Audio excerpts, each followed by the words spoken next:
उन लोगों की बलिदान का जो मूल्य है भारत सरकार क्यों नहीं दे सकता।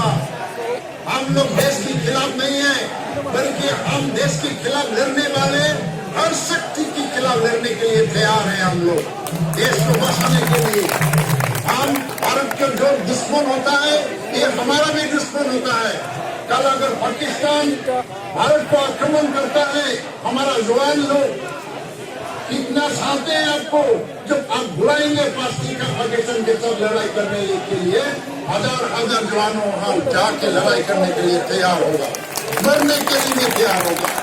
कल अगर दूसरी देश हमको आक्रमण करता है, उसके खिलाफ में हमको क्या करने कहते हैं हम लोग। अब आर्मी में ले जाओ, सीआरपीएफ में ले जाओ, हर जगह ले जाओ, हमारा जवान लोग जाके लड़ने के लिए तैयार होता है। लेकिन आप लोग जो संवैधानिक दायित्व होता है, जिम्मेदारी होता है, जो गणतांत्रिक जिम्मेदारी होता है, जो पॉलिटिकल जिम्मेदारी होता है, इसको नहीं निभाया आप लोग। मोदी जी, आप 15 अगस्त में या 26 जनवरी में लाल किला में खड़ा होके या इंडिया गेट में खड़ा होके बहुत अच्छी बात करते हैं, बढ़िया बात करते हैं, देश के लोगों की दिल में छू जाते हैं आपकी बात। लेकिन जब आपके पास हम आ जाते हैं, आपका दरवाजा बंद हो जाता है, हम आपको मिलता नहीं, कभी भी नहीं मिलता। आप देश में ऐसा प्रधानमंत्री है, पहले जितना भी प्रधानमंत्री था, हमारी समस्या को लेके हम मिलने आते थे, मिल जाते थे। लेकिन आपका ये सेकेंड सेशन है, सेकेंड टर्म है, बीजेपी आपके नेतृत्व में दोबारा सरकार बनाया। आज तक हमारे समस्या को लेके बात करने के लिए आपको हम नहीं मिला, आपका दरवाजा सदा बंद होता है हमारे लिए। क्यों? अब इस देश की प्राइम मिनिस्टर नहीं है क्या? हम लोग इस देश के नागरिक नहीं है क्या? हम लोगों ने कुछ बुरा किया है देश के लिए? अब अगर देश से लड़ना चाहता है, मैं आज इस मंच से आपको बताना चाहता हूँ, इस देश के हर नागरिक की, हर जाति की बात आपको सुनना पड़ेगा, नहीं तो देश बिगड़ जाएगा। देश के जो अंदर की बात, अंदर की जो सिचुएशन है, कंडीशन है, ये बिगड़ जाएगा। मैं आज इस मंच से आपको यही अनुरोध करना चाहूंगा कि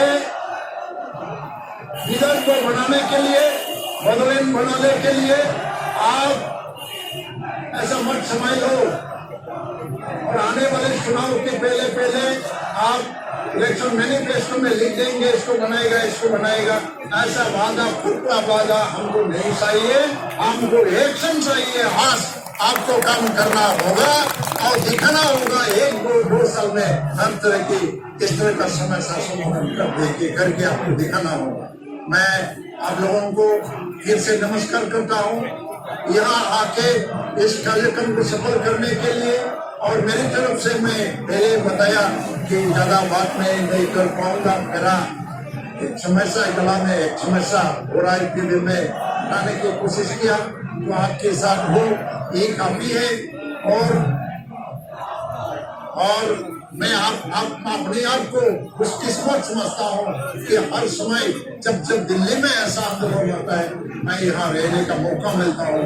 तो जब तक मेरा सांस चलेगा मैं जिंदा रहूंगा, और जब तक मेरी बस की बात है या मैं रहूंगा इस दुनिया में, तब तक इस तरह के हमारे समस्या को लेके, हमारे सपने को पूरा करने की जब कार्यक्रम होगा, वहाँ मैं आपके साथ रहूंगा।